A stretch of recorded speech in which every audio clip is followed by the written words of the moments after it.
We're here at Tucson Medical Center in the cath lab recovery. Are you warm enough? We get patients directly from cath lab and from radiology post-procedure. Stephanie Tucsonan is a registered nurse and has been working in the cath lab unit at TMC for 14 years. We recover them from whatever sedation they got. Sometimes they get procedural sedation, sometimes general anesthesia. And if they have tubes in, we take those out, monitor them, try to make them comfortable afterwards. Okie dokie. I've enjoyed it. I enjoy taking care of people and meeting people. It's good. It's good work. Lift your head up after I have a look at your site. Looks good. Ready? And my grandmother was a nurse. She became a nurse when she was 54 years old. And that was after having 11 children and doing so many other things. I guess she kind of inspired me. That inspiration around family ties has driven Stephanie to find out all she can about those who came before her. The more you get into family history, the more you realize that there's more work to be done. There are more cousins to meet.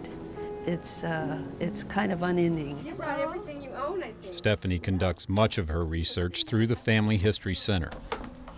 It is owned and operated by the Church of Jesus Christ of Latter-day Saints.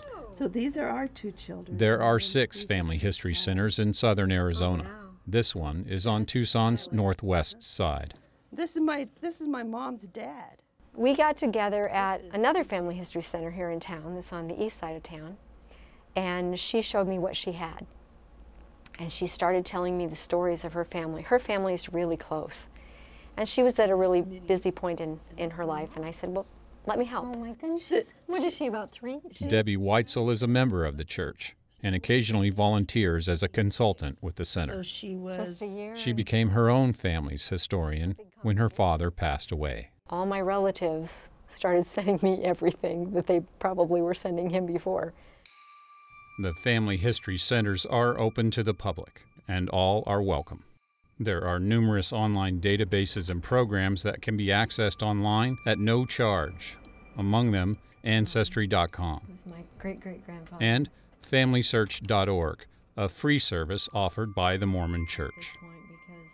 With the databases growing the way they are now, you may have been looking for somebody for years and never found any information, and then one day you try again, and there it is. So we've got Retha. infant son. There's a census record or a city directory record or something that names this person, and it's just like Yes. the world opens up. And by then her last name was Lee. Right. And there's Ruth. For Stephanie, her quest to reach further into her family's past continues. It gets a little complicated Sometimes mulatto, sometimes black. because of slavery. It's about On both sides of 1842, my family, 1823. there was slavery. These friends first met when they both volunteered to index and digitize records from the Freedmen's Bureau. Went through that day. The Bureau, a government agency initiated by President Abraham Lincoln after the Civil War, was created to aid freed slaves during Reconstruction. And it was intended to help people who had been slaves to transition to life as free people. Births, marriages, deaths, children in school, hospitalizations, court disputes, anything that these people were involved in that was reported through the Bureau was recorded, and these records were kept. Those records are now available online, and more are coming, allowing African Americans to discover their ancestors and reunite with their families. on a train. My mom's mother's father's mother lived to be 106 years old, and she was born in 1838, and so and she was a slave.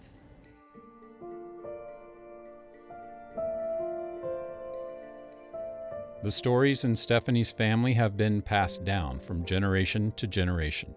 Finding the truth in them is part of the search. It's neat to have stories that you've heard corroborated, to know that you heard it right, that it was the truth, that it actually happened. Her father, Hank Webster, now deceased, was a Chicago firefighter for 38 years. He was the oldest of 11 children, all born at home. My dad had always said that there were two babies, both of them boys, who were born who hadn't lived for very long. But I think he lamented not being able to know the other brothers, because he would have had 3 brothers. There's another infant son, and we don't know for sure where he fit, right? Don't know, no. And on this day, Stephanie and Debbie would find the records of the second infant son, born and deceased 1934. 1934. We found him. We found him. Just like, oh, Debbie, that's, oh. They only lived 2 hours. One day. One day. And buried the second day. To find this record of this little boy, this little baby who my dad saw. He would have been 10 years old when his little brother was born. It was very personal because the family was right there. So he was old enough to have been impacted by his little brother's birth and by his death. He's a real person. It's sad that, you know, he didn't get to have a longer life. And yet at the same time, it's kind of like he had an impact on is he having an impact on me right now? That, and I remember my dad, you know, just how much he loved his family. My mom loved her family. It just kind of ties us all together. You know, these thoughts of family members who've passed on, even these little babies that come for such a short time, that are loved and missed.